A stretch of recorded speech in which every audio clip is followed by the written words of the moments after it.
مجید برادران اسلام، جیسا کہ الحمدللہ آپ کو علم ہے کہ چند دنوں سے ہم سیرت رسول پاک صلی اللہ علیہ وسلم کے ضمن میں کچھ باتیں کہہ رہے ہیں اور سن رہے ہیں۔ سب سے پہلے درس اول میں جزیرہ عرب کے حالات پہ بحث کی گئی کہ حضور صلی اللہ علیہ وسلم سے قبل جزیرہ عرب کا کیا حال ہے۔ اس کے بعد حضور صلی اللہ علیہ وسلم کی بعثت کے مطابق جو مبشرات تھے، جو اشارات تھے، جو ارہاسات تھے، جو کنایات تھے، جو مؤشرات تھے، ان پر بحث کی گئی اور اس کو ذکر کیا گیا درس میں۔ اور پھر تیسرے درس میں حضور صلی اللہ علیہ وسلم کی ولادت باسعادت، حضور صلی اللہ علیہ وسلم کا ولادت کے وقت کے حالات، حضور صلی اللہ علیہ وسلم کے ولادت کے وقت کے معجزات، اور حضور صلی اللہ علیہ وسلم کے لیے اسم محمد کا تجویز ہونا، یہ ذکر کیا گیا۔ اور پھر حضور کی وضاحت، حضور صلی اللہ علیہ وسلم کا بی بی حلیمہ سعدیہ کے پاس تشریف لے جانا، جیسے عرب کی یہ عادت تھی کہ بچوں کو ولادت کے بعد دیہات میں، جنگلوں میں، دور افدادہ آبادیوں میں بھیجا کرتے تھے تاکہ خالص قلعہ ملے، خالص لغت ملے، ان کی لغت بھی فصیح ہو، ان کی صحت بھی بہتر ہو، اور شہر کی آلودگیوں سے بچ جائیں اور ان کی زبانوں میں بھی کسی قسم کا خلل نہ آئے۔ اس بنا پر حضور صلی اللہ علیہ وسلم کو بھی بی بی حلیمہ جو قبیلہ بنو سعد کی مرضیہ تھی، دودھ پلانے والی تھی، وہ ان کے نصیب میں حضور صلی اللہ علیہ وسلم کی ولادت آئی، رضاعت آئی، اور وہ ان کو لے کر اپنی بستی بنو سعد میں، جو قبیلہ بنو سعد مکے اور طائف کے درمیان میں ایک جگہ تھی، وہاں لے گئے۔ اسی ضمن میں ہم نے یہ بھی ذکر کیا تھا کہ حضور صلی اللہ علیہ وسلم کے رضائی بھائی بھی تھے عبداللہ، اور آپ کی ایک رضائی بہن بھی تھی جن کا نام شیمہ۔ تو اب بی بی حلیمہ فرماتی ہے کہ حضور صلی اللہ علیہ وسلم کے آنے کے بعد ایسی ایسی برکات کا ظہور ہوا کہ جس کا ہم تصور بھی نہیں کر سکتے، کہ ہمارے گھروں میں جو قحط کا عالم تھا اللہ نے برکتیں پیدا فرما دی۔ بی بی حلیمہ فرماتی ہیں کہ میرا اپنا دودھ اتنا نہیں ہوتا تھا کہ میرا اپنا بچہ جو ہے وہ پی لے اور اچھی طرح نیند لے سکے، لیکن حضور صلی اللہ علیہ وسلم کے آنے کے بعد اللہ نے میرے دودھ میں بھی اتنی اضافہ کر دیا کہ اب ایک بچے کے بجائے دونوں پیتے اور دونوں آرام سے سکون کے ساتھ آرام کرتے۔ اور اسی طرح بی بی حلیمہ سعدیہ یہ فرماتی ہیں کہ حضور صلی اللہ علیہ وسلم کی جو اٹھان تھی وہ عام بچوں سے علیحدہ تھی، کہ یعنی جو بچہ ایک مہینے میں بڑھتا ہے حضور ایک ہفتے میں بڑھ جاتے، اور حضور صلی اللہ علیہ وسلم کا لیٹنا، حضور صلی اللہ علیہ وسلم کا باتیں کرنے کا انداز چھوٹی سی عمر میں، حضور صلی اللہ علیہ وسلم کا کسی بات میں جھگڑا نہ کرنا، کسی بات میں تعارض نہ کرنا، حضور صلی اللہ علیہ وسلم کا باوجود چھوٹی سی عمر کے ہر چیز میں تیامن یعنی دائیں طرف کو ترجیح دینا، بائیں طرف سے بچنا، یہ ساری چیزیں ایسی تھیں جو مجھے عجیب نظر آتی، اور میں صرف حیران نہیں تھی بلکہ ہمارا قبیلہ بنو سعد پورے کا پورا حیران تھا کہ یہ کون سا ایسا بچہ آ گیا ہے شان والا کہ جس کی وجہ سے اس علاقے کی کایا اللہ نے پلٹ دی ہے کہ تم نے کانٹوں کو چھوا اور گلستاں کر دیا، کہ جہاں جہاں سے حضور صلی اللہ علیہ وسلم گزرے، جہاں جہاں حضور صلی اللہ علیہ وسلم کے قدم پہنچے، وہ جگہ جو تھی جنت سما ہوتی گئی۔ جہاں تیرا نقش قدم دیکھتے ہیں، خرامہ خرامہ ارم دیکھتے ہیں۔ تو اسی اسنا میں کہتی ہیں جب حضور تھوڑے کچھ چلنے پھرنے کے قابل ہو گئے تو حضور پاک صلی اللہ علیہ وسلم نے مجھ سے پوچھا کہ اماں حلیمہ میرے بھائی جو ہیں یہ کہاں چلے جاتے ہیں؟ سارا دن غائب ہوتے ہیں، شام کو آتے ہیں، میرا بھائی بھی غائب ہو جاتا ہے، میری بہن شیمہ بھی غائب ہو جاتی ہیں، تو یہ کہاں چلی جاتی ہیں؟ تو بی بی حلیمہ سعدیہ نے کہا کہ بیٹا کیونکہ ہم غریب لوگ ہیں، کچھ دمبیاں ہیں، کچھ بکریاں ہیں، کچھ مویشی ہیں، تو ان کو وہ چرانے کے لیے دور جاتے ہیں اور چرا کے شام کو واپس آ جاتے ہیں۔ تو فرماتی ہیں کہ محمد مصطفیٰ صلی اللہ علیہ وسلم نے فرمایا کہ اماں میں بھی ان کے ساتھ بکریاں چرانے کے لیے جاؤں۔ تو میں نے کہا بیٹا آپ کو تکلیف کرنے کی کیا ضرورت ہے، آپ کو تو ہم اپنے پاس لائے ہیں خدمت کے لیے۔ انہوں نے کہا نہیں، میں یہ نہیں سوچ سکتا کہ میرے بھائی اور بہن ایک عمل کریں، ایک محنت کریں اور میں اس میں شرکت نہ کروں۔ تو حضور صلی اللہ علیہ وسلم بھی تشریف لے گئے۔ اسی اسنا میں وہ واقعہ پیش آیا کہ ایک دن آپ کے بھائی عبداللہ اور آپ کی بہن شیمہ جو تھی وہ بھاگتی ہوئی آئیں اپنی اماں کے پاس، اور انہوں نے کہا کہ اماں ہمارا وہ جو قرشی بھائی ہے نا، قد جاء رجلان فقتلہما، دو آدمی آئے انہوں نے ہمارے بھائی کو قتل کر۔ تو بی بی حلیمہ سعدیہ کہتی ہیں کہ میرے تو پاؤں کے نیچے سے زمین نکل۔ کہ بھئی ہمارے پاس تو وہ قریش کی امانت ہے، اور خدا نہ خاصہ ایسا واقعہ ہو جائے تو پھر ہمیں کہاں قریش معاف کریں؟ تو کہتی ہیں کہ میں نے شور مچایا اور میں بھاگی، میرا خامن دوڑے، اس کے بعد ہمارے قریب قریب کے جو رشتہ دار تھے وہ دوڑے، اور ہم جب دوڑے دوڑے پہنچے تو ہم نے دیکھا کہ ایک درخت کے نیچے ایک ٹہنی پکڑ کر سرکار دو عالم سرکار مدینہ صلی اللہ علیہ وسلم کھڑے ہیں۔ آپ کے چہرے مبارک کا رنگ البتہ تو متغیر، رنگ جو ہے محسوس ایسے ہوتا ہے کہ جیسے رنگ اڑا ہوا۔ تو ہم نے جلدی سے جا کے بی بی حلیمہ نے سینے سے لپٹایا کہ یا حبیبی و یا ولدی، اے میرے بیٹے، خدا تجھے ہر دشمن سے محفوظ رکھے، کیا ہو گیا؟ اس نے کہا اماں کوئی ایسی بات نہیں ہے، بات اتنا ہے کہ میں ایسے کھڑا تھا، وقت نزل رجلان، ایسے اوپر سے معلوم ہوا کہ دو بندے آئے اور بڑا سفید لباس انہوں نے پہنا ہوا تھا، اور انہوں نے آ کر مجھے پکڑا، پکڑنے کے بعد مجھے سلا دیا، اور میں سب کچھ دیکھ رہا تھا، اور ایک بڑی تست تھی سونے کی، اور اس تست میں کیا کیا تھا اللہ عالم۔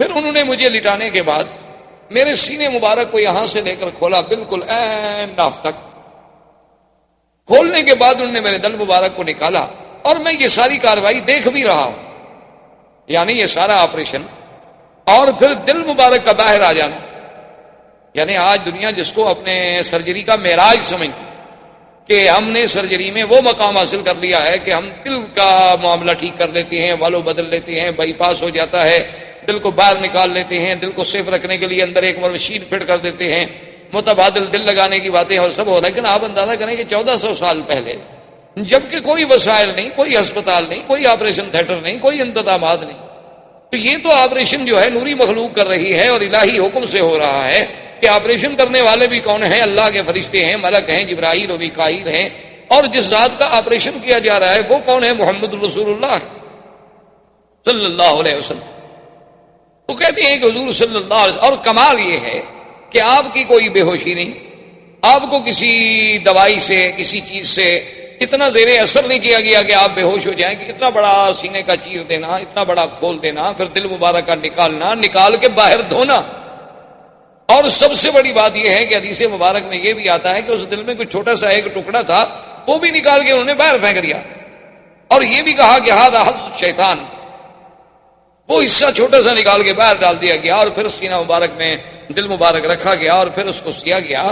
تو بی بی حلیمہ یہ باتیں سن رہی ہیں، اور ان کے لیے تو یہ سمجھ سے بالا تر بات ہے نا کہ کسی بچے کو اس طرح، اور ایسا دنیا میں کون سا آپریشن ہے کہ جو لمحوں میں ہو جائے اور لمحوں میں ٹھیک ہو جائے، لیکن کہتے ہیں کہ وہ آثار جو تھے سلائی کے، نشان جو تھے وہ باقی تھے۔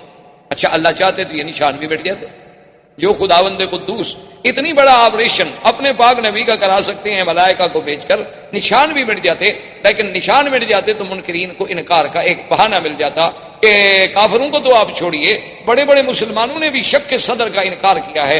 انہوں نے کہا کہ یہ جو کہتے ہیں کہ سینہ مبارک شک ہوا، یہ روایات ایسی نہیں ہے کہ ہم جس پر ایمان لے آئیں، کیونکہ حدیث مبارک تو لکھی ہی حضور کے 250 سال بعد گئی ہے۔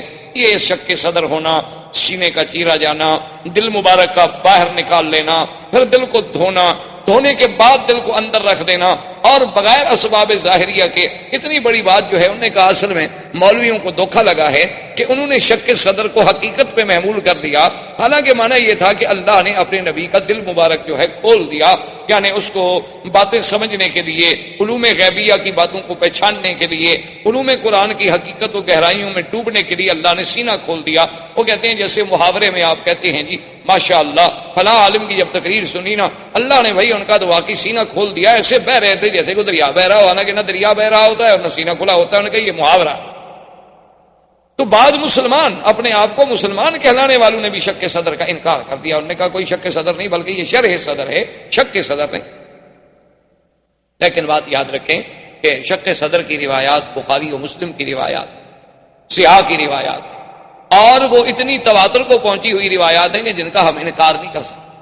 اور پھر صحابہ کا صرف یہ نہیں ہے کہ روایات کا ذکر ہو، بلکہ صحابہ کا حضور کے آثار نشانات کو بھی دیکھ کے گواہی دینا کہ ٹانکے کے نشان ہم نے اپنی آنکھوں سے دیکھے۔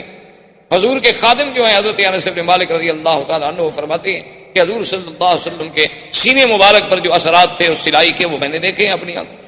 اور پھر جہاں شرح صدر ہے وہاں قرآن نے تو خود کہا ہے شرح صدر، الم نشرح لک صدرک ووضعنا عنک وزرک الذی انقض ظہرک۔ اور اسی طرح قرآن کہتا ہے فَمَن يُرِدِ اللَّهُ أَن يَهْدِيَهُ يَشْرَحْ صَدْرَهُ لِلْإِسْلَامِ فَهُوَ عَلَى نُورٍ مِّن رَّبِّهِ۔ اور اسی طرح قرآن نے موسیٰ علیہ السلام کی دعا نقل کی، رب اشرح لی صدری ویسر لی امری واحلل عقدۃ من لسانی یفقہوا قولی۔ اور حضور کی دعا تھی اللہم متعنا باسمائنا وابصارنا واشرح صدورنا۔ تو شرح صدر تو قرآن نے خود ذکر فرمایا۔ تو اگر شرح صدر سے علماء کو دھوکا لگتا تو اس شرح صدر والی آیت میں وہ لکھ دیتے کہ یہ شک صدر ہے، یا شک صدر والی آیت کے نیچے اور حدیث کے نیچے لکھ دیتے کہ یہ شرح صدر ہے۔ یہ بات نہیں، حضور کا ایک دفعہ شرح شک صدر نہیں بلکہ 2 دفعہ حضور کا شک صدر ہے۔ ایک بچپن میں جب سرکار دو عالم صلی اللہ علیہ وسلم اپنی مرضعہ بی بی حلیمہ بنو سعد کے قبیلے میں تھے، اس وقت بھی آپ کا سینہ مبارک کھولا گیا، اور ایک جب حضور صلی اللہ علیہ وسلم کو اسراء اور معراج پہ لے جانے کا فیصلہ ہوا تو وہ بھی اللہ کے حرم میں مسجد الحرام میں یہاں آ کر فرشتوں نے پھر آپ کا سینہ مبارک کھولا۔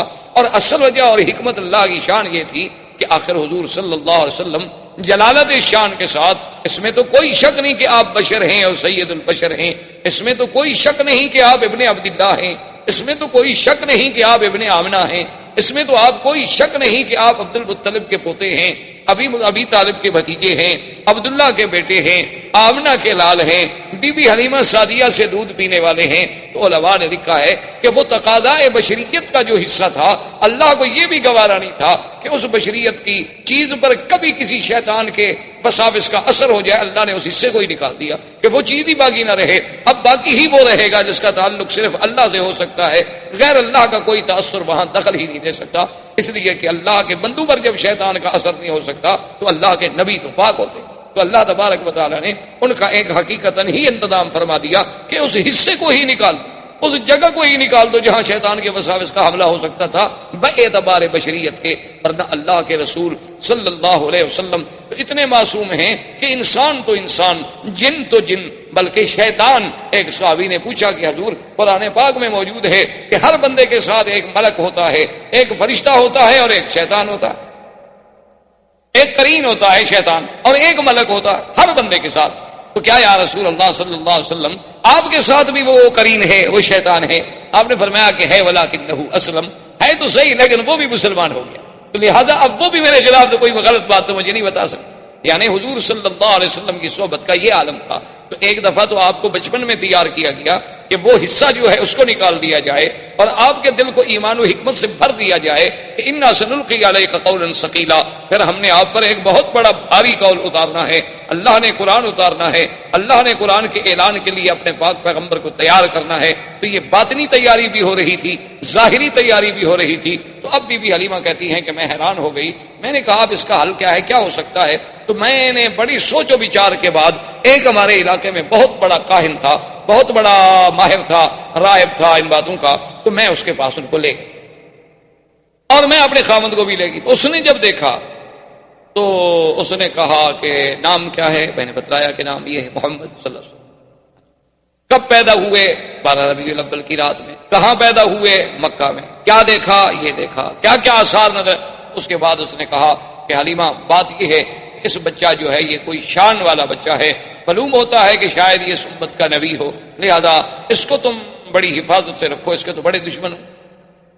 تو اب بھی حلیمہ کہتی ہیں کہ میں گھبرا گئی، حالانکہ میں 2 سال کی عمر میں ایک دفعہ والدہ کے پاس لے گئی تو پھر منتیں کر کے میں لے آئی تھی حضرت کو، کیونکہ والدہ کہتی تھی اب 2 سال کی عمر ہوگی تو آپ چھوڑ دیں۔ میں نے کہا کہ نہیں، مکے میں بیماری پھیلی ہوئی ہے، کہیں حضور کو تکلیف نہ ہو جائے، کیونکہ میں چاہتی تھی کہ یہ برکت میرے گھر سے کہیں دور نہ ہو جائے، یہ رحمت میرے گھر سے کہیں نہ چلی جائے۔ تو اب میں اتنی گھبرا گئی کہ میں حضور صلی اللہ علیہ وسلم کو لے کے سیدھی بی بی آمنہ کے پاس آئی اور میں نے کہا بی بی اب آپ اپنے بچے کو سنبھالیں، میں اب بچے کی حفاظت نہیں کر سکتا۔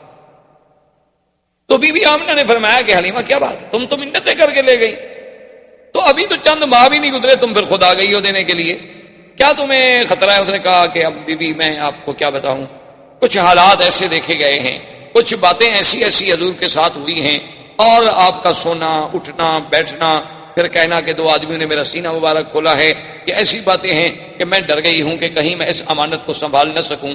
تو بی بی آمنہ نے کہا اچھا تم کہیں اس طرح اس لیے تو نہیں ڈر رہی ہو کہ آپ پر کوئی جن کا اثر ہو گیا؟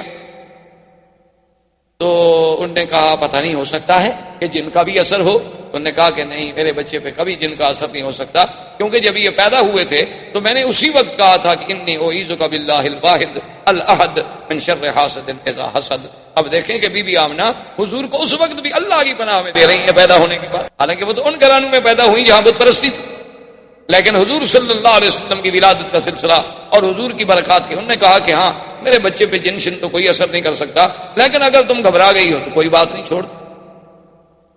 تو حضور صلی اللہ علیہ وسلم پھر اپنی ماں کے پاس آ گئے. اور اس کے بعد عبد المطلب ابھی زندہ تھے، اور کفالت جو تھی وہ عبد المطلب کی تھی، اور عبد المطلب مکے کے سردار. اور عبد المطلب کے لیے کعبۃ اللہ کے بالکل عین دروازے کے قریب بساط بچھائی جاتی تھی، یعنی آپ کے لیے جیسے آپ نے دیکھا نا عرب کا اب بھی رواج ہے کہ گھروں سے باہر مکانوں کے ایسے تھڑے بنے ہوتے ہیں، وہاں کپڑا بچھا دیں گے، سرانے رکھ دیں گے، پیچھے مجلس بنا بیٹھ جائیں گے. عرب کا اب بھی رواج. تو عبد المطلب کے لیے جو مجلس بنتی تھی وہ بالکل عین کعبۃ اللہ کی دیوار کے ساتھ اور کعبۃ اللہ کے دروازے کے قریب. وہاں آپ کے لیے مخملی کپڑے بچھائے جاتے، سرانے لگائے جاتے، گدے لگائے جاتے، کیونکہ سردار مکہ تو اس وقت عبد المطلب، سارے مکے پہ ان کی سرداری تھی. اور پھر سقایا اور خدمت حجاج، خدمت حجیج، یہ سارا نظام جو ہے عبد المطلب کے سپرد تھا. لہٰذا ان کا احترام جو ہے دو جانب سے تھا، ایک کعبۃ اللہ کی نسبت سے اور ایک مکے کی سردار ہونے کی نسبت. اور جب وہ مجلس بچھا دی جاتی تو کوئی بھی آدمی جب وہاں آتا تو اس کو یہ اجازت نہیں تھی کہ وہ حضور اس عبد المطلب کی اس بساط پہ، اس جگہ پہ بیٹھ جائے. حتیٰ کہ عبد المطلب کے باقی بیٹے جو ہیں وہ بھی کھڑے رہتے تھے، باپ کا انتظار کرتے تھے جب تک والد آئیں وہ آ کے وہاں بیٹھیں. لیکن خدا کی شان ہے کہ محمد مصطفیٰ صلی اللہ علیہ وسلم ابھی تو 3-4 سال کی عمر نہیں ہوئی تھی، آپ جب بھی تشریف لاتے تو آ کر فوراً اپنے عبد المطلب دادے کی مجلس پہ بیٹھ جائیں. اور بھائی اگر روکتے بھی تو آپ ان کی توجہ نہ. اور عبد المطلب کو جب کہا گیا تو انہوں نے کہا ان ابنی ھذا لشأن، اس میرے بیٹے کے اندر کوئی اللہ نے کوئی شان رکھی ہے ایسی، اس کو منع نہ کیا کرو. اگر یہ میری مجلس پہ بیٹھ جائے تو بیٹھ جائے، میں نیچے بیٹھ جاؤں گا، لیکن میں محمد کو نہیں اٹھا سکتا صلی اللہ علیہ وعلی آلہ وصحبہ وسلم.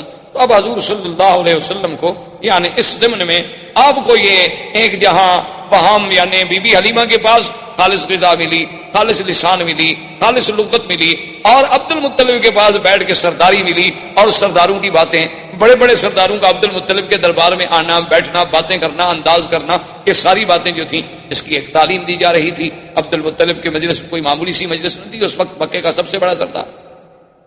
یہ سارا ایک اللہ کی طرف سے نظام. اور عبد المطلب کا عالم یہ تھا کہ سردار ہونے کے باوجود پیسہ نہیں ہوتا تھا، چونکہ جب پیسہ آتا تو سخاوت خرچ ہو جاتا. حاجیوں پہ خرچ ہو رہا ہے، زمزم میں شاد ملا کے پلایا جا رہا ہے، زمزم نہیں تو باہر سے پانی لا کے پلایا جا رہا ہے، شرید کھلائی جا رہی ہے، روٹی کھلائی جا رہی ہے، حاجیوں کی خدمت کی جا رہی ہے، تو اتنا پیسہ کہاں سے ملے ایک سردار. تو بہرحال حضور صلی اللہ علیہ وسلم آپ کی کفالت میں بھی تربیت لیتے رہے. اور جب حضور صلی اللہ علیہ وسلم کی عمر مبارک زیادہ ہوئی، ایک دن آپ کی والدہ نے یہ ارادہ کیا کہ میں حضور کو لے کر آپ کے اخوال جو ہیں بنو نجار مدینہ منورہ میں ان کے پاس جاؤں، کم سے کم میں اپنے رشتہ داروں کو بھی تو ملاؤں، اور کم سے کم حضور صلی اللہ علیہ وسلم میرے بیٹے کی زیارت کر سکیں. حضور کو لے کے مدینہ منورہ تشریف لے گئیں. اور خدا کی شان ہے مدینہ منورہ کی بھی گلیوں میں جہاں جہاں حضور صلی اللہ علیہ وسلم گزرتے تو لوگ حیران ہو، جو بھی دیکھ رہا حضور صلی اللہ علیہ وسلم کو حیران ہو جاتے. اسی سے شہرت اٹھی، اور شہرا میں کچھ یہودی لوگ آئے، کچھ راہب آئے، انہوں نے آ کے حضور صلی اللہ علیہ وسلم کو دیکھا تو انہوں نے لوگوں سے کہا کہ نبی ھذہ الامہ، یہ اس امت کا نبی پیدا ہو گیا ہے. اور ایسی باتیں کرنے لگے کہ بی بی آمنہ کو اندیشہ ہو گیا کہ کہیں یہ حضور کو نقصان نہ پہنچا دے. تو بی بی صاحبہ ان کو لے کر واپسی کا انہوں نے جلدی سے سفر اختیار کیا. ابھی راستے میں مقام ابوا پہ تھیں کہ بی بی آمنہ فوت ہو، والد پہلے فوت ہو چکے. بعض روایات تاریخ میں یہ بھی ہے کہ بی بی آمنہ کو یہاں جنت المعلیٰ میں دفن کیا گیا، اور بعض روایات تاریخ میں یہ بھی ہے کہ ان کو دفن تو کیا گیا مقام ابوا میں. ابوا جو ہے مکے اور مدینے کے راستے میں ایک جگہ ہے، لیکن سڑک سے ہٹ کر ہے، اندر پہاڑیوں میں ایک جگہ ہے اور کچا راستہ ہے. اور بعض علماء یہ لکھتے ہیں مورخین کہ ابوا میں دفن کیا گیا، وہاں سیل آئی یعنی پانی آیا بارشوں کا، تو قبر جو تھی وہ کھل گئی، تو پھر ان کو لا کر یہاں منتقل کر دیا گیا، جنت المعلیٰ میں دفن کر دیا گیا. تو بعض لوگوں نے روایات کو یوں بھی جمع کیا ہے. بہرحال جمہور کی رائے یہ ہے کہ مقام ابوا پہ دفن کیا گیا، کیونکہ ایک دفعہ حضور صلی اللہ علیہ وسلم، ایک حدیث مبارک میں یہ بات موجود ہے کہ حضور نے فرمایا کہ میں نے اللہ سے بخشش کی دعا مانگی تھی، اس کی تو اجازت نہیں ملی، البتہ مجھے ماں کی قبر پہ جانے کی اجازت ملی، تو حضور صلی اللہ علیہ وسلم اس قبر پہ تشریف لے گئے، تو لہٰذا اگر وہ جنت المعلیٰ میں منتقل ہو جاتی تو پھر وہاں حضور صلی اللہ علیہ وسلم کو جانے کی ضرورت نہیں۔ اب حضور صلی اللہ علیہ وسلم واپس مکے میں آئے۔ اب خدا کی شان دیکھیں کہ باپ تو پہلے فوت ہو چکے تھے، ابھی آپ پیدا نہیں ہوئے تھے، ابھی 6-7 سال کی عمر ہے تو ماں بھی فوت ہو گئی، اور کچھ عرصہ گزرا عبد المطلب بھی فوت ہو گئے۔ اب آپ کی کفالت جو ہے وہ ابو طالب کے پاس چلی گئی۔ خدا کا نظام ایسا، اللہ نہیں چاہتے تھے کہ میرے مدنی پہ کسی کا سایہ رہے، اسی لیے بعض علماء لکھتے ہیں نا کہ اللہ نے حضور کو بغیر بے سایہ پیدا کیا، وہ سمجھتے ہیں کہ شاید دوسرا سایہ بھی نہیں تھا۔ یہ معنی نہیں، معنی یہ ہے کہ جیسے باپ کا ایک سایہ ہوتا ہے، ماں کا ایک سایہ ہوتا ہے، دادے کا ایک سایہ ہوتا ہے، کفالت کرنے والوں کا ایک سایہ ہوتا ہے، اللہ نے ان سب چیزوں سے حضور کو مستثنیٰ کر دیا۔ اللہ نے فرما دیا میرا بدری ہم آپ کی خود حفاظت کریں۔ الم یجدک یتیما فآوی ووجدک ضالا فہدی، اللہ نے فرمایا کیا ہم نے آپ کو یتیم نہیں پایا پھر ہم نے آپ کو خود ٹھکانا؟ تو اس طرح بھی اچھا، اگر فرض محال ایک شاگرد قابل ہو تو لوگ کہتے ہیں جی اس کا استاذ بڑا قابل، تو اس کی لیاقت و صلاحیت استاد کی طرف جاتی ہے، اولاد کی باپ کی طرف جاتی ہے۔ اللہ نے فرمایا ہم اپنے نبی کی تربیت ہی خود کریں گے، جیسے انہوں نے فرمایا ادبنی ربی فاحسن تادیبی، مجھے تو ادب بھی میرے رب نے سکھایا، میرے اللہ نے میرے ادب کا انتظام کیا۔ یعنی آپ حیران ہوں گے کہ مکے میں طواف اریاں کرنا، مکے میں کسی کا اریاں ایک دوسرے کے سامنے غسل کرنا، یہ چیزیں عیب ہی نہیں سمجھی جاتی، یعنی یہ کی چیزیں عیب بھی نہیں سمجھی جاتی تھی، بالکل اس پر کہ یہ مردانگی کی ہے علامت۔ تو ایک دفعہ حضور صلی اللہ علیہ وسلم ایک چاچے کی امداد کے لیے، بعض روایات میں ہے کہ زمزم کی کھدائی میں، اور ایک روایت میں ہے کہ کعبۃ اللہ کی تعمیر جب قریش کر رہے تھے تو حضور پتھر اٹھا رہے تھے، تو آپ کے چچا نے کہا کہ یا محمد صلی اللہ علیہ وسلم آپ کندھوں پہ پتھر رکھتے ہیں، آپ کو تکلیف ہوتی ہوگی، تو آپ چادر مبارک نکال لیں اور کندھے پہ رکھ دیں تاکہ آپ کو پتھر اٹھانے میں تکلیف نہ ہو۔ تو ابھی حضور پاک نے چادر مبارک کھولی فوراً آپ بے ہوش ہو گئے، حضور صلی اللہ علیہ وسلم پہ بے ہوشی طاری ہو گئی، اور اس کے بعد جب ہوش آیا تو آواز آئی کہ آپ اپنے آپ کو کبھی بغیر کپڑوں کا نہیں رکھ سکتے، تو اللہ پاک نے انتظام کر دیا کہ ساری دنیا اوریاں ہو سکتی ہے لیکن میرا بدری محمد مصطفیٰ اوریاں نہیں ہو سکتا، یہ اوریانی تو شرف کے خلاف چیز ہے، اس کے لیے اللہ کے نبی کی شان تو ایسی نہیں، اور دنیا چاہے کچھ ہو۔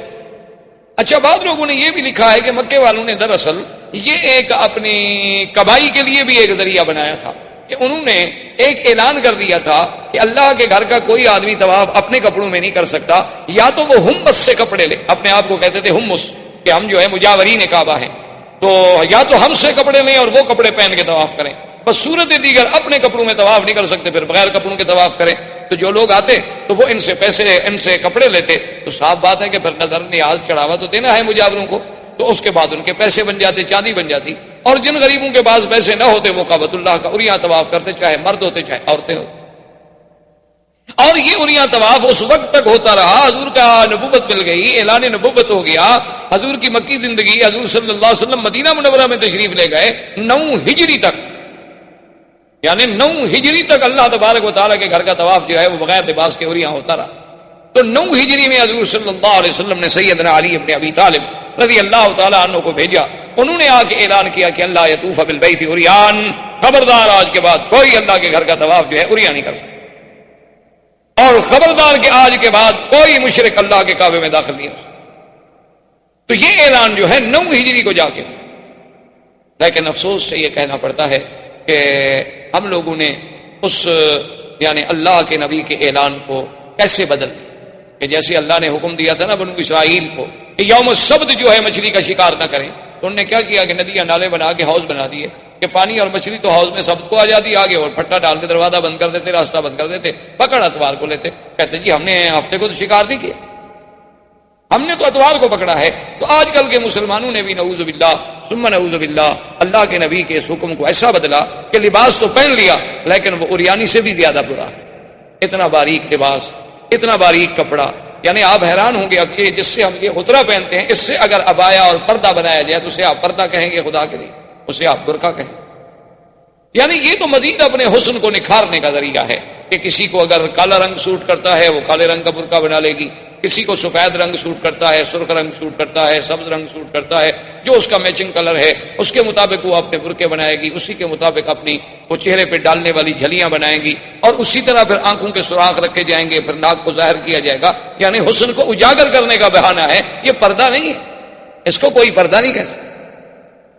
اسی کے بارے میں سرکار دو عالم نے فرمایا تھا کہ رب کاسیات عاریات، بہت ساری ایسی عورتیں ہوں گی میری امت میں، بظاہر تو وہ لباس پہنے ہوئے ہوں گی لیکن حقیقتاً وہ عریاں ہوں گی، اور اللہ تبارک و تعالیٰ کی ان پہ لعنت برسے۔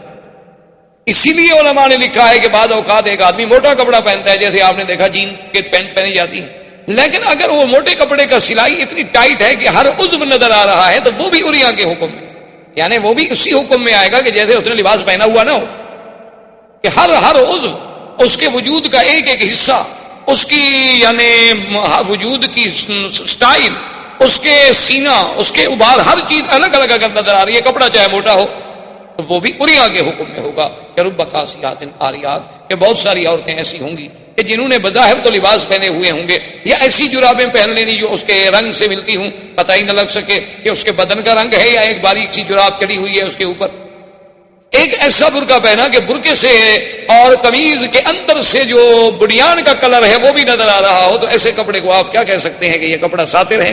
یہ کپڑا اس لیے پہنا گیا ہے کہ عورت کا بدن چھپا رہے اور اس پر کسی غیر کی نظر نہ پڑے، یا یہ ایک فیشن ہے کہ مردوں نے اپنا ایک عبایا ڈال لیا، عورت نے ایک سیاہ گاؤن ڈال لیا، بس ختم ہو گئی بات۔ اچھا، بال تو نعوذ باللہ یہ عالم ہے کہ اوپر سے باقاعدہ برقع ہے اور اندر جو ہے منی اسکرٹ، بعض کا اوپر سے برقع ہے اور اندر جو ہے وہی جین پہنے ہوئی ہے مردانہ۔ انا للہ و انا الیہ راجعون۔ تو بہرحال یہ عریانی کا دور چلتا تھا، لیکن اللہ نے حضور پاک صلی اللہ علیہ وسلم کے لیے یہ گوارا نہ کیا، کیونکہ حضور کو ادب سکھانے والے تو اللہ کی ذات۔ اب ابو طالب کی کفالت کا زمانہ آیا تو حضور پاک نے دیکھا کہ میرے چاچے کے لیے بھی غربت کا بڑا دور ہے، سردار تو ہیں لیکن اتنا پیسہ نہیں ہے کہ گھر کا خرچہ بھی چلا سکے، اس لیے بچے جو تھے ان کے وہ بھی روٹی پر لڑتے تھے، لیکن ایک محمد الرسول اللہ تھے صلی اللہ علیہ وسلم جو کبھی جھگڑا نہیں کیا۔ اور پھر تاریخ آتی ہے کہ تاریخ میں یہ بات موجود ہے کہ ابی طالب کہتے ہیں کہ جب وہ اپنا سفرے پر، جب مائدہ پر، جب دسترخوان پر میرا پیارا بیٹا محمد تشریف لے آتے تو اس تھوڑی سی روٹی میں اتنی برکت ہو جاتی کہ ہم سب پیٹ بھر کے کھا لیتے، اور جس دن حضور نہ آتے تو کسی کو پوری بھی نہ ہوتی۔ تو ابو طالب نے یہ اہتمام کر دیا، اس نے کہا کہ بھئی ایسا کرو کہ حضور کے بغیر تو روٹی کھانی نہیں جب تک کہ محمد رسول اللہ تشریف نہ لے۔ تو اب حضور صلی اللہ علیہ وسلم نے چاچا سے کہا کہ میں آپ کی مدد کرنا چاہتا ہوں اور آپ مجھے اجازت دیں کہ میں بھی کوئی کام کروں۔ تو انہوں نے کہا کہ بیٹا آپ کام نہ کریں۔ حضور نے فرمایا کہ نہیں، میں یہ برداشت نہیں کر سکتا کہ آپ کے بڑھاپے کا زمانہ ہے، اخراجات بہت زیادہ ہیں اور اللہ نے مجھے الحمدللہ جوان بنایا ہے، تو میں کیوں نہ کام کروں۔ تو حضور نے بکریاں چرانی شروع اللہ قراری، کچھ پیسے مقرر ہو گئے، حضور بھی بکریاں لے کے تشریف لے جاتے باہر، ان کو چراتے، مزدوری کرتے۔ دراصل یہ بکریاں چرانا جو ہے یہ بھی اللہ کی طرف سے تربیت کا ایک حصہ تھا، اور ہر نبی نے بکریاں چرائی، یعنی یہ صفت صرف ہمارے آقا کی نہیں تھی بلکہ اللہ کے جتنے انبیاء گزرے ہیں سب نے بکریاں چرائی۔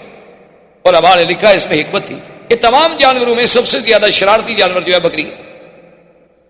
ایک منٹ میں پہاڑ پہ چڑھ جائے گی، ادھر بھاگ جائے گی، ادھر بھاگ جائے گی، ادھر بھاگ جائے گی، تو چرانے والے کے لیے ایک بہت بڑا امتحان ہوتا ہے۔ وہ لا رہا ہے، اچھا باقی جانور ہیں ایک دفعہ بھاگ دیں گے بس چل پڑیں گے، لیکن یہ ادھر بھاگ رہی ہے، ادھر بھاگ رہی ہے۔ اور اس لیے حضرت موسیٰ علیہ السلام کا ایک دفعہ آتا ہے نا کہ ایک بکری کے پیچھے بھاگتے بھاگتے بھاگتے جب غصے میں آئے تو اسے بیت مارا، تو اللہ نے کہا کہ موسیٰ میرے بندے بھی تو میری فرمان سے بھاگتے رہتے ہیں، لیکن میں نے تو ان کو معاف کر دیتا ہوں، تو میں ایک بکری کو بھی معاف نہ کر سکتا۔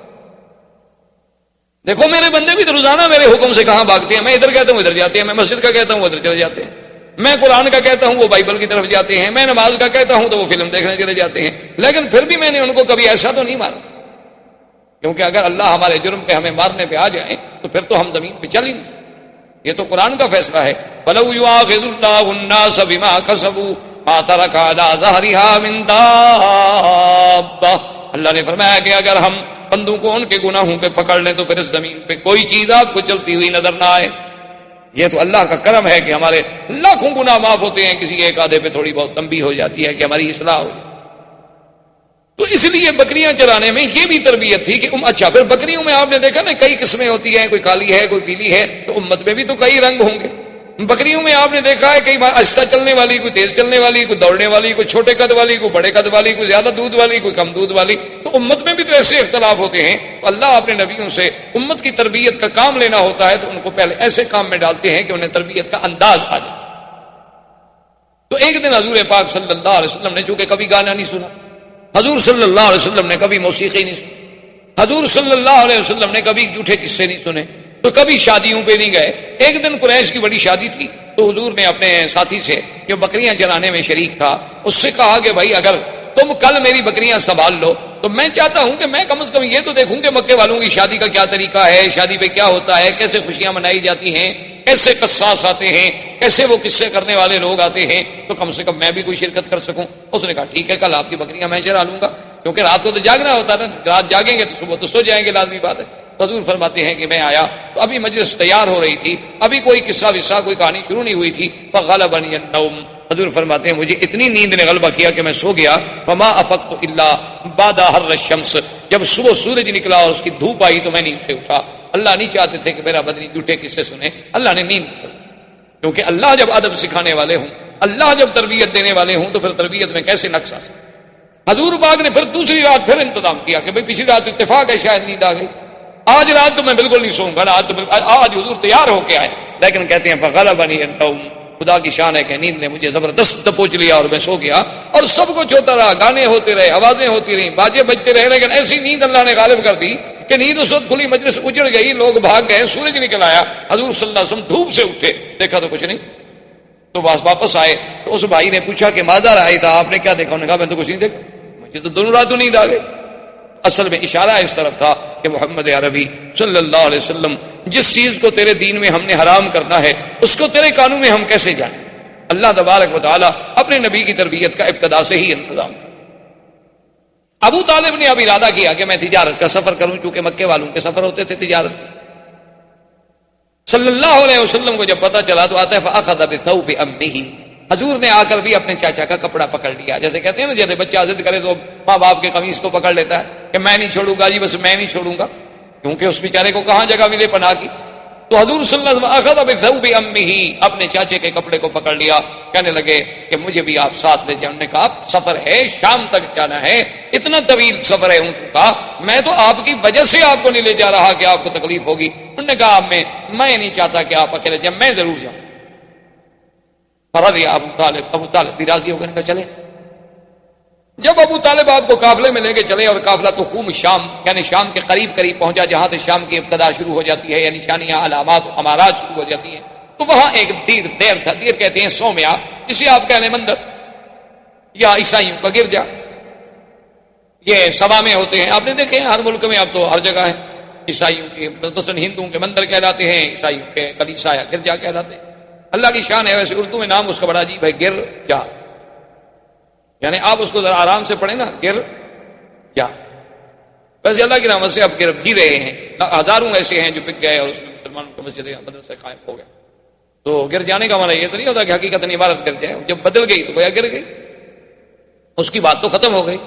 تو بہرحال یہ ایک یعنی لطیفہ ہے کہ بعض آدمیوں کا نام ایسے ہوتا ہے نا جی، جیسے وہ ہمارے خواجہ صاحب تھے نا، وہ فوت ہو گئے، خواجہ محمد طفیل، زندہ ہیں، اللہ کرے زندہ ہوں، جماعت اسلامی کے خواجہ طفیل بہت پرانے ان کے لیڈر ہیں. تو وہ ہمارے ایک ساتھی تھے، تو وہ جب ان کی بات ہوتی ہے تو الیکشن میں ان کا مقابلہ، آپس میں ایک دوسرے کے مقابلے میں کھڑے، تو وہ کہتے نا کہ خواجہ تو فیل،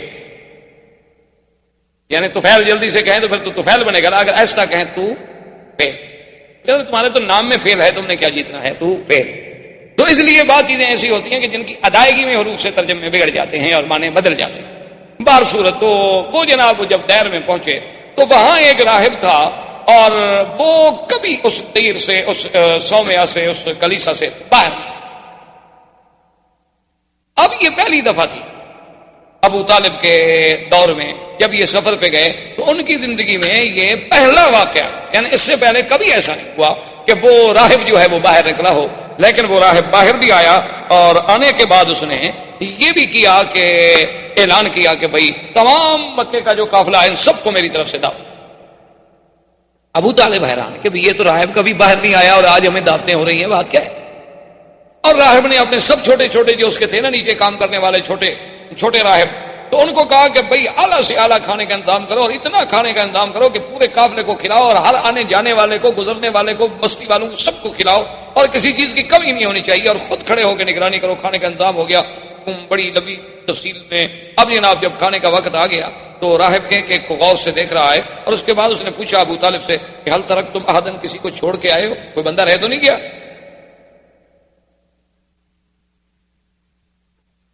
تو ابو طالب نے کہا کہ ایک بچہ رہ گیا، ہم چھوڑ آئے کہ ذرا سامان کے ساتھ رہے گا، نگرانی کرے گا۔ اس نے کہا عجیب بات، بھائی میں نے سب کو دعوت دی تھی، بچے کو چھوڑ آنے کا کیا مطلب؟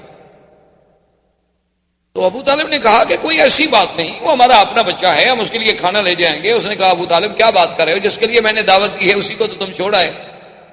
تم لوگ تو ہمیشہ یہاں سے گزرتے رہتے ہو، پہلے بھی میں نے کبھی تمہیں دعوت دی ہے؟ اب جب حضور صلی اللہ علیہ وسلم کو بلایا گیا تو اب وہ غور سے دیکھ رہا ہے کہ یہ کیسا بچہ ہے کہ جو آتا ہے تو بادل اوپر چل رہا ہے، آپ پر دھوپ نہیں پڑتی۔ جب آپ قریب آ گئے، بیٹھ گئے، ابو طالب سے پوچھا کہ من ھذا، یہ کون ہے؟ انہوں نے کہا میرا بیٹا ہے۔ تو اس نے کہا کہ نہیں تم جھوٹ بول، یہ تمہارا بیٹا نہیں۔ اس نے کہا میرا بیٹا ہے۔ اس نے کہا واللہ غضب تھا۔ اس نے کہا میں قسم کھاتا ہوں جھوٹ بول رہے ہو، تمہارا بیٹا نہیں ہے، اس کا باپ اس وقت زندہ نہیں ہو سکتا۔ اس نے کہا بات یہ ہے کہ انہو ابن اخی، میرے بھائی کا جو بیٹا ہے تو وہ میرا ہی بیٹا ہوا۔ نے کہا نہیں میں سیدھی بات کروں، اس کا باپ مر گیا؟ اس نے کہا ہاں اس کا باپ مر گیا۔ اس نے کہا ہاں پھر ٹھیک۔ اب اس نے حضور صلی اللہ علیہ وسلم سے کہا کہ آپ کا اسم گرامی، آپ نے فرمایا میرا نام محمد ہے، فرمایا اقسمک باللات والعزیٰ، میں تمہیں لات و عزیٰ کی قسم دیتا ہوں۔ حالانکہ وہ نصرانی تھے، وہ نہیں لات و عزیٰ کو مانتے، لیکن مکے والے چونکہ مانتے تھے نا لات و عزیٰ کو، اس لیے قاعدہ ہوتا ہے نا کہ جو آدمی جس کو مانتا ہے وہ آدمی کہتا ہے یار چلو تمہیں اس کی قسم۔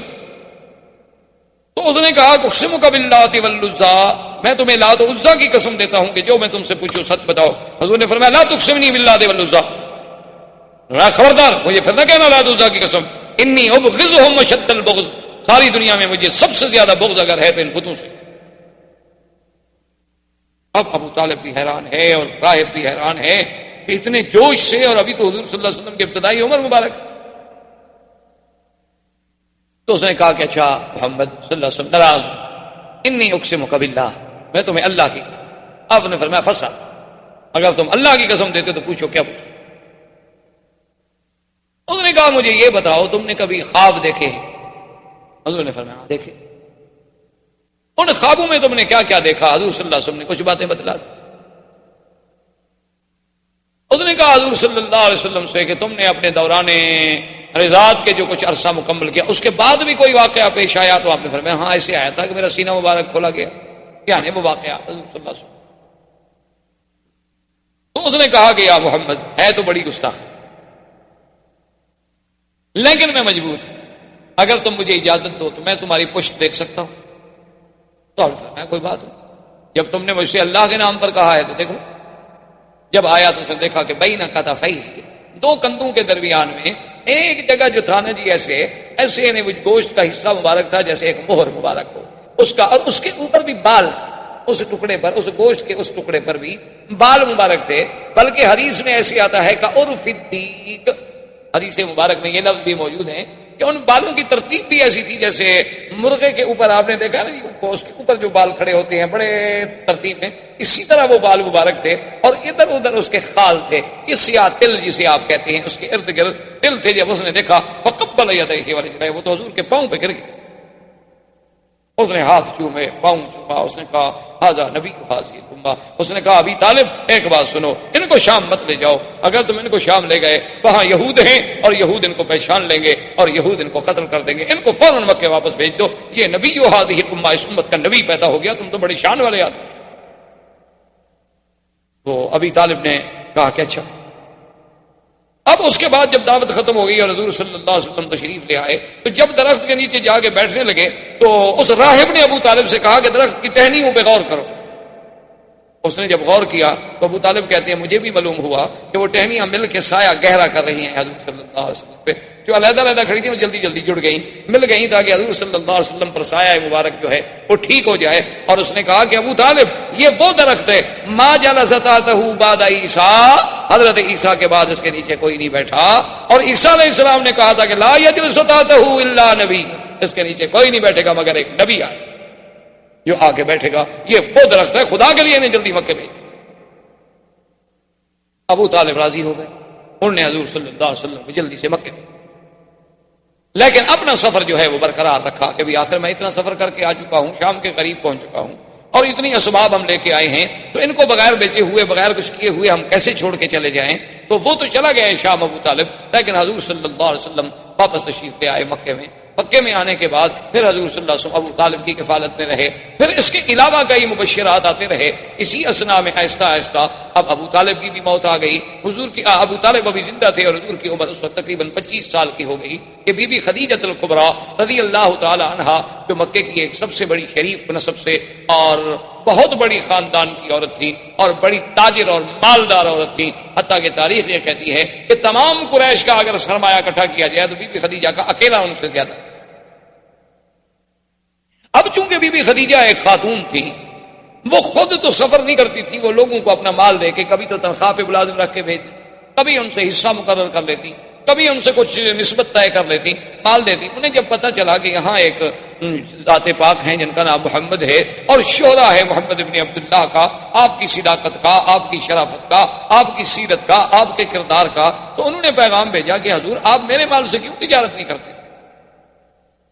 حضور صلی اللہ علیہ وسلم راضی ہو گئے. تو بی بی خدیجہ نے اپنا ایک غلام تھا میسرہ، ان کا ایک عبد تھا، خریدا ہوا غلام تھا، وہ بھی حضور کے ساتھ بھیجا اور میسرہ کو بھی مال دیا، حضور پاک کو بھی مال دیا اور میسرہ کی ذمہ داری لگائی کہ تم نے حفاظت بھی کرنی ہے اور ساتھ بھی رہنا.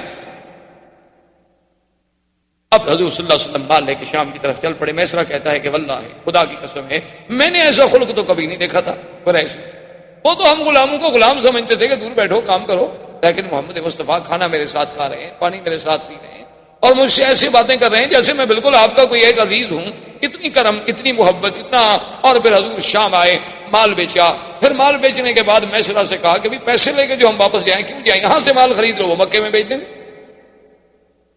تو وہ مال خرید کر کے مکے میں لے آئے اور مکے میں آ کے وہ مال بیچا. اب سب پارٹیاں جو تھیں ان نے تو ایک دفعہ نفع کمایا، حضور نے 2 دفعہ نفع کمایا. یعنی جب تجارت دی گئی تو اس میں بھی آپ سب سے آگے نکل گئے، کوئی مکے کا تاجر بھی مقابلہ نہ کر سکے. بی بی خدیجہ کو جب پتہ چلا کہ ایک آدمی نے کبھی تجارت نہیں کی اور وہ اتنی جلدی کیسے اس مقام پہ پہنچ گیا کہ سب تجارت کے تجربہ کار جو تھے وہ پیچھے رہ گئے. اس نے میسرہ کو بلایا، اس نے کہا میسرہ یہ کیسے؟ اس نے کہا بی بی کیا پوچھتی ہیں، یہ تو کوئی شان والا آدمی ہے. راستے میں ہم گئے تو راہب نے یہ کہا میں نے تو ان کو کبھی نہیں دیکھا کہ دھوپ میں جائیں اور اوپر بادل سایہ نہ کرے. میں نے تو کبھی نہیں دیکھا کہ اگر 20 آدمی بیٹھے ہیں، حضور ایسی جگہ بیٹھے ہیں جہاں درخت کا سایہ نہیں، سایہ اسی طرف چلا جاتا ہے جس طرف یہ بیٹھے ہوں. میں نے تو یہ دیکھا اور میں نے یہ دیکھا اور میں نے یہ دیکھا. بی بی خدیجہ تو حیران ہو. اب بی بی خدیجہ کے دل میں ایک تڑپ پیدا ہوئی کہ کہیں ایسا کیوں نہ ہو جائے کہ میں شادی کر لوں. حالانکہ اب ورنہ بی بی خدیجہ کو شادی کرنے کا کوئی ایسا خواہش نہیں تھی. بڑے بڑے سرداروں نے کہا تھا، بی بی نہیں مانی. لیکن اب ان کے دل میں ایک تمنا پیدا ہو. اسی لیے علماء نے لکھا ہے کہ مرد تو بڑے دانا اللہ پیدا کرتے ہیں، بہت دانا پیدا ہوتے ہیں اور ہوتے رہیں گے انشاءاللہ، لیکن عورتوں میں بہت قلیل دانا پیدا ہوئے. انہوں نے کہا ایک ان میں خدیجہ تھی اور جس نے حضور صلی اللہ علیہ وسلم کو پہچان لی، اور ایک ان میں بی بی تھی حضرت شعیب کی بیٹی کہ جس نے موسیٰ علیہ السلام کو دیکھ کے پہچان لی. انہوں نے کہا اللہ نے ان لڑکیوں کو ایسی ذکاوت دی تھی، ایسا فہم دیا تھا، ایسا مقام دیا تھا کہ اس نے بھی موسیٰ علیہ السلام کو دیکھا تو وہ تاڑ گئی کہ یہ نبی ہے، یہ کوئی عام بندہ نہیں. اور بی بی خدیجہ بھی پہچان گئی. تو ایسے تاریخ میں لوگ جو ہیں بہت کم پیدا ہوئے، جیسے بی بی آسیہ تھی، جیسے بی بی مریم تھی، جیسے اخت موسیٰ علیہ السلام تھی. تو یہ اس قسم کی ذہین عورتیں بھی تاریخ میں بہت کم پیدا ہوئی. ان میں ایک سیدہ خدیجہ رضی اللہ تعالیٰ عنہ. تو بی بی خدیجہ رضی اللہ تعالیٰ عنہ نے ایک عورت تھی، اس کا نام تھا نفیسہ. اس کو بھیجا کہ بھائی تم جا کر ایسے حالات پیدا کرو کہ اللہ کے نبی محمد مصطفیٰ میرے ساتھ شادی کر لیں. جیسے لوگ ہوتے ہیں نا جی، عورتیں جاتی ہیں شادی کرانے کے لیے پیغام لے کے جاتی ہیں، وہ نفیسہ اس قسم کی عورتوں میں سے تھی. تو وہ آئی حضور صلی اللہ علیہ وسلم کی خدمت میں اور آ کر اس نے عرض کیا کہ یا محمد هل ترغب فی الزواج، کیا تم شادی کرنا نہیں چاہتے؟ جوان آدمی ہو ماشاءاللہ، اتنا اللہ نے تمہیں صحت دی ہے، قوت دی ہے، شادی کیوں نہیں کرتے آپ نے فرمایا کہ نفیسہ شادی تو میں کرنا چاہتا ہوں، لیکن سوال یہ ہے کہ کس چیز سے شادی کروں؟ میرے پاس تو کوئی پیسہ نہیں، دولت نہیں، اور بغیر دولت کے پیسے کی شادی کیسے ہو؟ شادی کے لیے تو آخر پیسہ چاہیے، خرچ چاہیے، گھر چاہیے، میرے پاس تو کچھ نہیں. میں تو خود ابو طالب کی کفالت میں ہوں، چاچے کی کفالت میں ہوں، اور اگر میں کچھ کماتا ہوں تو اپنے چاچے کی مدد کر دیتا ہوں. اس نے کہا کہ هل ترغب فی المال والجمال والنسب. انہوں نے کہا کہ محمد مصطفیٰ صلی اللہ علیہ وسلم، کیا آپ چاہتے ہیں کہ میں ایک ایسی عورت جس میں جمال بھی ہو، مال بھی ہو اور نسب بھی، تینوں چیزیں جمع؟ کیونکہ بعض عورتیں جو ہیں جمال تو بڑا ہوتا ہے، خوبصورتی بڑی ہے، لیکن خاندان اچھا نہیں. بعض ایسی لڑکیاں ہوتی ہیں کہ خاندان بہت اچھا ہے لیکن بیچاری خوبصورت نہیں. بعض ایسی ہوتی ہیں کہ مال ہی کوئی نہیں، خوبصورت بھی ہے، خاندان بھی اچھا ہے، لیکن کوئی مال نہیں، کوئی آدمی شادی کرنا نہیں چاہتا. نے کہا کہ جب تینوں صفتیں جمع ہو جائیں تو هل ترغب. تو آپ نے فرمایا کہ ہاں پھر کس کی رغبت نہیں ہوگی، میری بھی رغبت ہے اگر کوئی ایسی عورت ہو. کون؟ من هذه، کون ایسی عورت ہے جس میں یہ تینوں صفتیں ہیں؟ اس نے کہا محمد رسول اللہ، میں آپ سے چھپانا نہیں چاہتی، ہی خدیجہ، وہ خدیجہ. نے کہا کیا کہتی ہے نفیسہ؟ اینا خدیجہ، خدیجہ کام سے شادی کرے. اس کو تو بڑے بڑے صنادید نے، بڑے بڑے رؤسائے قریش نے شادی کے پیغام بھیجے ہیں، اس نے سب کا رد کر دیا ہے. تو اب وہ ایک یتیم سے، میرا باپ فوت ہو گئے، میری ماں فوت ہو گئی، میرا دادا فوت ہو گیا، میں خود ابھی طالب کی کفالت میں ہوں، تو خدیجہ میرے ساتھ شادی کیسے کرے گی؟ تو اس نے کہا کہ حضور اگر آپ اس بات کو اپنی ذات تک محدود رکھیں تو مجھے تو خود خدیجہ نے بھیجا ہے. تو آپ نے فرمایا کہ اچھا پھر میں راضی ہوں. تو جب نفیسہ نے آگے خدیجہ کو پیغام دیا نا حضور کی رضا کا، تو بی بی خدیجہ کہتی ہیں میرے لیے اس سے بڑا خوشی کا دن کوئی نہیں تھا، کیونکہ پہلے میں حالات تو سن چکی اور میں ساری علامات سے کسی نتیجے پر تو پہنچ چکی تھی کہ یہ کوئی نرالی شان والا بچہ ہے، جوان ہے. تو بی بی خدیجہ راضی ہوئی. حضور صلی اللہ علیہ وسلم ابو طالب اپنے چچا اور سیدنا حمزہ رضی اللہ تعالی عنہ کو لے کر تشریف لے آئے بی بی خدیجہ کے پاس. تو بی بی خدیجہ نے ورقہ ابن نوفل، عمرو بن اسد بن عزا جو اس کے قریبی رشتے دار تھے ان کو بلایا. تو حضور صلی اللہ علیہ وسلم کا نکاح ہوا اور خطبہ پڑھا ابی طالب. خطبہ نکاح جو ہے وہ ابو طالب نے پڑھا، اور اس کے بعد جو دوسرا خطبہ ہے پھر وہ ورقہ ابن نوفل نے پڑھا تعریف کے لیے. یعنی خطبہ نکاح تو پڑھ لیا ابو طالب، گواہ موجود تھے، لیکن ورقہ ابن نوفل نے پھر تعریف محمد رسول اللہ صلی اللہ علیہ وعلی آلہ واصحابہ وسلم تسلیما کثیرا کثیرا کی شان میں خطبہ پڑھا کہ یہ بچہ جو ہے، یہ نوجوان جو ہے، اس کی کوئی نرالی شان ہے، اس میں ہم نے یہ وصف دیکھی، یہ وصف دیکھی. اور اس نے کہا خدیجہ میری رائے میں، میری تحقیق میں اس وقت دنیا کی سب سے زیادہ خوش قسمت اگر کوئی خاتون ہے تو تم ہو کہ آج تمہاری قسمت میں محمد رسول اللہ ہے صلی اللہ علیہ وسلم. اس وقت حضور کی عمر مبارک 25 سال تھی اور بی بی خدیجہ کی عمر 40، اور آپ سے پہلے وہ 2 شوہروں سے شادی کر چکے. اللہ کی شان ہے کہ حضور صلی اللہ علیہ وسلم کو جو اللہ نے اولاد دی ہے تقریباً ما سوائے ایک بچے کے سب جو ہے وہ بی بی خدیجہ سے. حضور صلی اللہ علیہ وسلم کے بیٹے جو بی بی خدیجہ سے پیدا ہوئے عبداللہ، پہلا بچہ جو پیدا اس کا نام تھا القاسم، دوسرا بیٹا جو پیدا ہوا اس کا نام تھا عبداللہ. بعض لوگوں کو بڑی غلطی لگتی ہے، وہ کہتے ہیں حضور کے بیٹوں کا نام شاید طیب بھی تھا اور طاہر بھی تھا. یہ طیب طاہر آپ کے بیٹوں کا نام نہیں تھا. بہت سارے لوگ بلکہ بڑے اچھے خاصے پڑھے لکھے لوگ جو ہیں وہ بھی حضور کے بیٹوں کے نام طیب طاہر لکھ دیتے ہیں، حالانکہ حضور صلی اللہ علیہ وسلم کے کسی بیٹے کا نام طیب اور طاہر نہیں تھا. آپ کا پہلا بیٹا القاسم تھا، دوسرا بیٹا عبداللہ تھا. عبداللہ کے لقب 2 تھے، حضور اس کو طیب پکارتے تھے اور ماں اس کو طاہر پکارتی تھی. یہ آپ کا لقب تھا، نام عبداللہ تھا. اور ایک بیٹا حضور کا نام ابراہیم تھا جو بی بی ماریا قبطیہ سے، جو مقوقس نے حضور کو ہدیہ بھیجا تھا، اس عورت سے پیدا ہوئی. اور قاسم جو ہے تقریباً وہ بھی 6-7 سال کی عمر میں فوت ہو گئے. عبداللہ بھی صغر سن میں فوت ہو گئے. اور ابراہیم جو ہیں وہ تو ابھی دودھ پینے کی عمر میں تھے کہ فوت ہو. اس لیے ایک صحیح حدیث مبارک میں ہے حضور نے فرمایا ان لہ برزۃ فی الجنہ، میرے بیٹے کے لیے اللہ نے جنت میں بھی دایا کا انتظام کیا ہے، وہ دودھ پلاتی ہے. اور حضور نے یہ بھی فرمایا تھا کہ اگر میرے اوپر نبوت کا دروازہ بند نہ ہو جاتا تو شاید میرا بیٹا ابراہیم جو ہے یہ بھی اللہ کا نبی. اتنی شان. اور آپ کی 4 بیٹیاں تھیں، سیدہ فاطمہ، سیدہ زینب، سیدہ رقیہ، سیدہ ام کلثوم. رضوان اللہ تعالی علیہن اجمعین، یہ سب کے سب جو ہیں بی بی خدیجہ کے بعد. اور اسی سے دشمنان اسلام، دشمنان دین کا یہ پراپگنڈا کہ حضور نے اتنی شادیاں کی اور حضور نے اتنی شادیاں کی اور حضور نے اتنی شادیاں کی، جیسے رشدی بدبخت نے لکھا، تسلیمہ نسرین نے لکھا، اور اسی قسم کے ملعونین جن کو اصل میں تو بغض ہے اسلام سے اور دین محمد مصطفیٰ صلی اللہ علیہ وسلم سے، اور پھر وہ الزام لگانے میں بہانوں کی تلاش میں ہوتے ہیں کہ کوئی ہمیں موقع مل جائے تو ان نے یہ ثابت کرنے کے لیے کہ دیکھو جی ہمارے نبی عیسیٰ علیہ السلام نے تو ایک بھی شادی نہیں کی اور حضور پاک نے تو 11 شادیاں فرمائیں، تو نعوذ باللہ آپ کو تو بس عورتوں کا ہی ہر وقت خیال تھا کہ جہاں گئے شادی کر لی، جہاں گئے شادی کر لی. تو یہ ایک الزام ہے جس کی کوئی حقیقت. آپ خود اندازہ فرمائیں کہ آپ کے بچے کی عمر اگر 25 سال ہو تو آپ اس کے لیے 40 سال کی بیوی نہیں ڈھونڈتے. اور خاص طور پہ آپ تو ڈاکٹر ہیں ماشاءاللہ، پڑھے لکھے لوگ ہیں، سمجھدار ہیں، آپ دیکھ لیں کہ سرزمین مکہ کی گرمی ہو تو 40 سال کی عمر کے بعد عورت میں رہتا کون سی جوانی رہتی. چلو ٹھنڈے علاقے کی عورتیں تو پھر بھی بیچاری کچھ لمبی زندگی گزار لیں گی صحت کی، لیکن سرزمین مکہ کی گرمی ہو اور یہاں پر کھجور کی غذا ہو تو 40 سال کے بعد عورت میں باقی کیا رہ جاتا ہے کہ نعوذ باللہ اس کے لیے محض شہوانی جذبے سے شادی کی جائے. پھر آدمی کنواری لڑکی سے شادی کرے. اور حضور نے تو جب تک بی بی خدیجہ زندہ رہی 25 سال تک اور کوئی شادی نہیں، یعنی حضور صلی اللہ علیہ وسلم کی عمر 25 سال، زوجہ کی عمر 40 سال، اور حضور پھر 50 سال کی عمر پہ پہنچ گئے اور آپ نے کوئی شادی نہیں کی. تو جو جوانی کا حصہ تھا حضور کا وہ تو سارا بی بی خدیجہ کے ساتھ گزر گیا. تو جس سے ثابت ہوا کہ حضور کی کوئی شادی جو تھی دراصل وہ اپنے منشے سے نہیں تھی، بلکہ یہاں بھی میرے اللہ کی نگرانی تھی اور اللہ کے فیصلے تھے.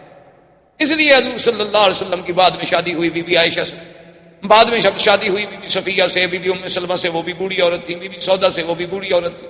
بی بی صفیہ سے کیوں ہوئی کہ خیبر کے سردار کی بیٹی تھی. سب لوگوں نے کہا کہ حضور سردار کی بیٹی ہے، اچھا ہے کہ اگر آپ نے کسی اور کو دینا ہے باندی بنا کے تو بہتر ہے اپنی باندی بنا لے تاکہ کچھ تو ان سرداروں کی عزت ہو جائے. تو حضور صلی اللہ علیہ وسلم نے اس بنا پہ شادی کی.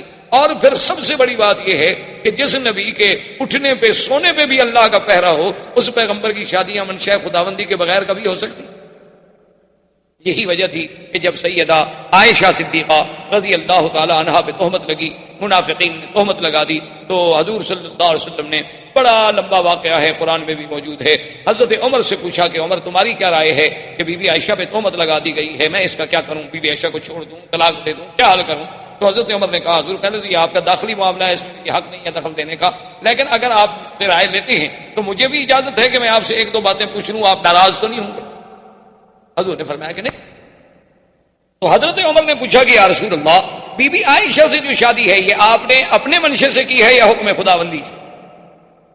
حضور نے فرمایا کہ نہیں، اللہ کا حکم ہے، وہ تو جبریل اس کی تصویر لے کر بھی میرے پاس آئے تھے، یہ تو اللہ کا حکم ہے.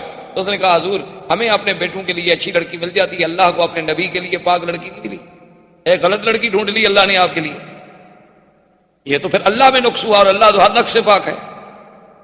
اور اس کے بعد نے کہا حضور میں مجھے ایک دوسرا سوال بتا دیں، پھر آپ کی مرضی جو فیصلہ کریں، آپ کے بدن مبارک پر یہ اڑتی ہوئی مکھی جو ہے گندی ہے بیٹھتی ہے؟ حضور نے فرمایا کہ نہیں. نے کہا حضور آپ پر اللہ گندی مکھی تو نہیں بیٹھنے دیتے، آپ کے بستر پر ناپاک عورت کو بیٹھنے دیں؟ رسول رسول اللہ، حضور کا چہرہ کھل. حضور نے فرمایا عمر تمہاری رائے بڑی عجیب ہے، اور گھر پہنچی اور اللہ کا قرآن نازل ہو گیا بی بی عائشہ کی صفائی میں. تو اس لیے میرے کہنے کا مقصد یہ تھا کہ اگر صرف سیرت رسول کے اس پہلو پہ آپ غور کریں کہ حضور کی شادیاں کیوں ہوئیں، کب ہوئیں، کیا عمر تھی، تو آپ حیران ہو جائیں گے کہ یہ بھی سیرت کا ایک عظیم پہلو ہے جس کو دشمنوں نے حضور پر اعتراض کا ذریعہ بنا. اللہ تبارک و تعالی آپ کو مجھے حضور کی سیرت پہ چلنے کی توفیق دے. اللہم صلی علی سیدنا محمد وعلی آل سیدنا محمد